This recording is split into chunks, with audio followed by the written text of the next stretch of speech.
This Pandaria Remix is now live in all regions. If you don't know what this is, it's essentially basically you go to your local Panda Express and just tell them remix it up and they'll throw you a bowl. No, this is actually an interesting event that will allow you to basically create a new alt character, level it up, gear it out, get it all the way to cap level very quickly and in a fun and interesting way because there's new powers and stuff to be had. Use another Alex, thank you for the sub, man. 8 months in a row. 17 total. Oh my god. Death Knight up our Scourge. Thank you, Alex. I appreciate that.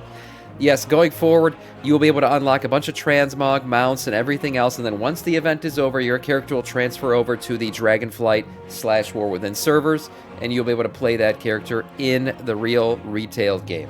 This is a fun event. A lot of people are into it right now, and it's a nice little basically return to Mists of Pandaria, which is one of my favorite expansions, highly underrated, and also level up a character that's going to be relevant for the next couple of expansions going forward. So great stuff. We're going to dive into this today.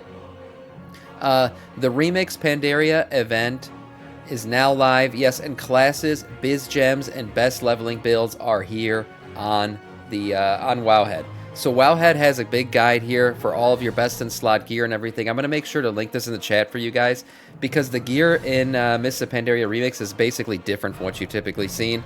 It's going to have different stats, all kinds of stuff. So here's your best in slot guides. I'll link this in the chat here and in the video on YouTube. LFR is not the way to go, boys and girls. If you watched anybody play Alpha, Mists of Pandaria Remix, LFR was basically a cheat code where people just kept running it over and over and leveling up very quick because each boss was dropping bonus experience. Well, it looks like now that it's live, Blizzard has changed that. So there are no more bonus experience tokens, and in fact, LFR in general is giving barely any experience. So if you want to do LFR, do it really for the transmog, but leveling through LFR is not the way to go anymore.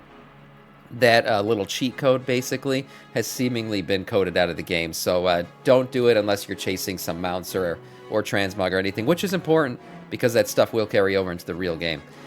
One cool thing you could do is fighting world bosses. The Zandalari Warbringer in particular seems to be a good target, as was noted here, dropping rep tokens that reward high amounts of reputation. So you can get a bunch of rep here, and the rep is good because you can use your bronze tokens or whatever the hell they're called, the main currency in this event, to buy things once you rep out with some different factions. So getting some rep could be important, and of course getting mounts and things like that. So going around killing world bosses might be a good thing to do. If you do see them, go ahead and group up and get that done.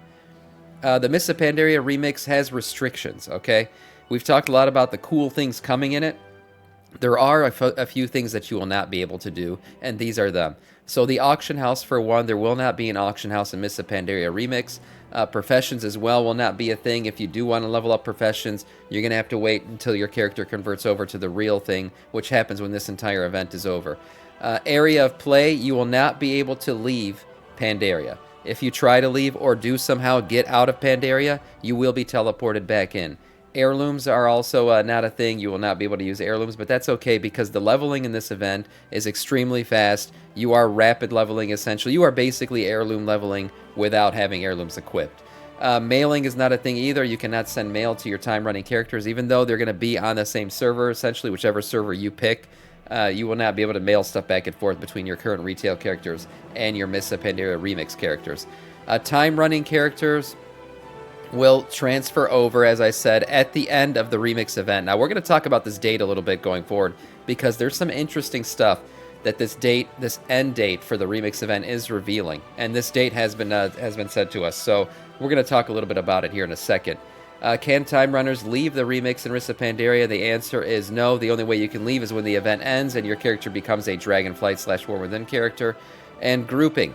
Time runners will be able to permanently phase into regular Dragonflight characters and cannot do activities together or even in a group. Time runners will be permanently phased from regular Dragonflight characters and cannot do activities. Yeah, you cannot group up with regular Dragonflight characters. However, time runners can join regular Dragonflight guilds. That way you can chat with your guildies while playing on both Dragonflight and Remix. So that's cool. You'll be able to join a guild. You just won't be able to group up with your guildies. The most interesting thing that has been revealed since this event has gone live is its end date.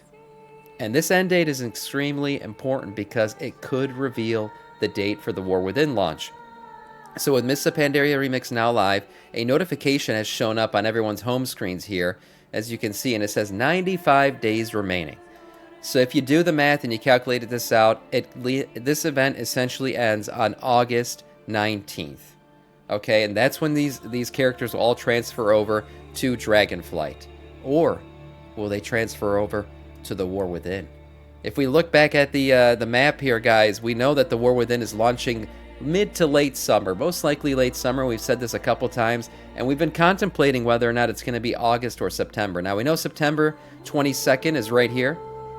That's likely the transition. 22nd, 23rd is usually the official transition between summer and fall. Boys, if this event ends, I'm very interested in what's going to happen that Tuesday, because August 19th is actually a Monday. So if we're looking at August 19th, that would mean August 20th. A Tuesday launch date. Just saying. Tuesday could be the date. Tuesday, August 20th for the launch of the War Within. That would put this at, end of August launch. And it would mean the early access, right? The 3-day early access would probably be that Saturday if you bought the most expensive version of this thing. So going forward, guys, I think it's all but confirmed at this point. We are getting a late August launch for the War Within. That's what it seems like it's going to be. Mists of Pandaria Remix continuing into the War Within wouldn't make sense. All these alts are being leveled up, and one way to build up hype at the very launch of the War Within is saying, hey, remember those Mists of Pandaria Remix characters you guys made 95 days ago? Well, now you can play them in the real game. Here they are. Everybody joins in, and then bam, the expansion hits the next day. How great would that be? August 20th, boys. Mark it on your calendar. It looks like it's going to be the official launch date for the expansion.